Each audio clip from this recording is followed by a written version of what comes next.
In this video, ituturo ko po sa inyo how to apply passport online appointment for new applicant.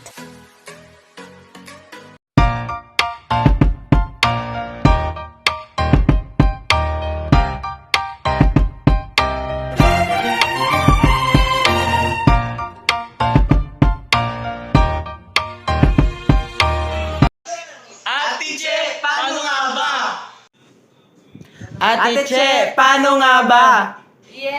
Okay, punta po tayo sa official DFA website. Basahin po natin yan. Click natin yung box and click Start Individual Appointment.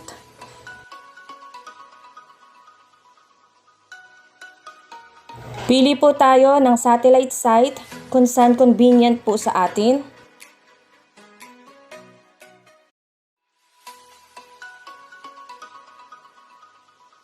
DFA NCR West SM Manila ako malapit. Click po natin siya. Basahin po natin and then click natin yung box. And click Next. Click natin yung arrow sa side ng month. Green color, available slots. And red color, fully book. Pili tayo ng available date na gusto natin and click Next. Select tayo ng time. Click Next.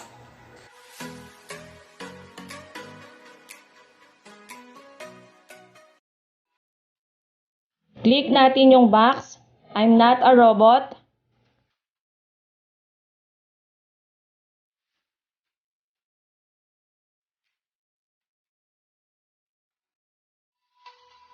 And click Next.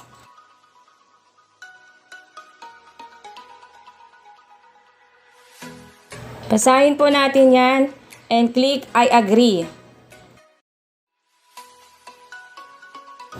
Enter natin yung phone number, mobile number, email address, last name, given name, middle name, date of birth, gender, civil status, birth legitimacy, country of birth, province, city, or municipality.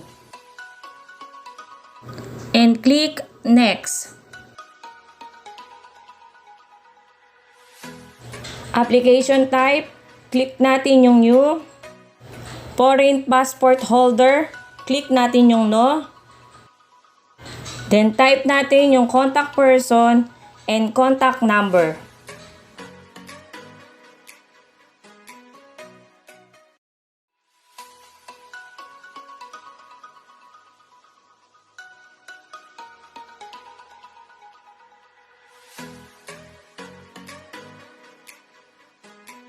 And click Next.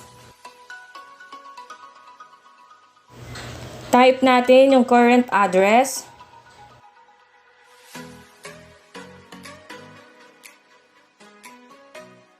Occupation.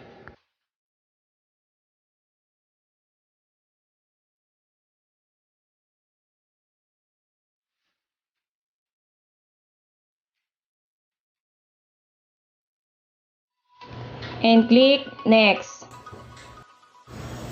Review the details. Personal information, family information, and application information.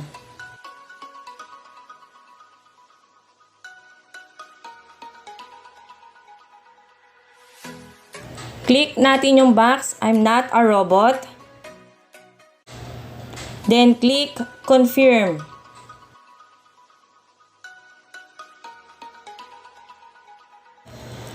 Choose a processing type, regular type, 950, 12 working days. Then choose payment method, over the counter, or credit or debit card. Click natin yung Pay Now. Basahin natin yung payment confirmation. Click I agree and proceed to payment.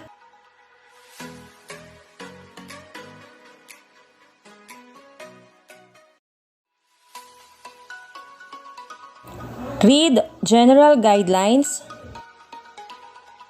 Click Proceed and click Confirm. After paying processing fee, you will receive a payment reference number through email.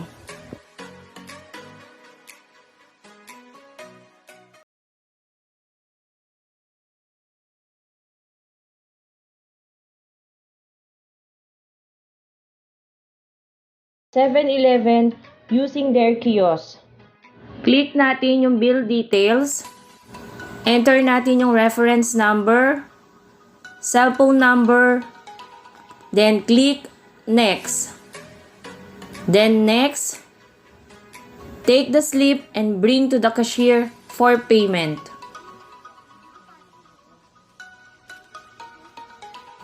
Check our email if we receive confirmation of passport appointment booking.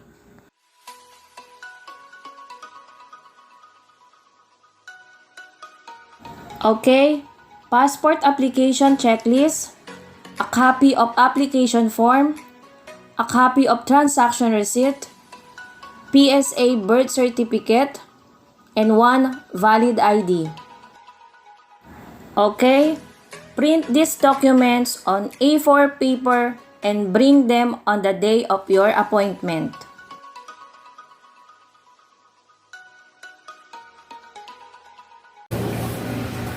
Hope may natutunan po kayo sa video natin today. Any PS, please give me a thumbs up. And if you have comments or suggestion, you can comment down below. Malay nyo po, sa next video natin, yung requested video nyo po ang share natin sa iba. Lagi nyo pong tatandaan na kayo po'y nagpapasaya sa akin, kaya hindi po ako magsasawa na mag-upload ng video para sa inyo. See you on my next video, Madlang Pilas! Good luck!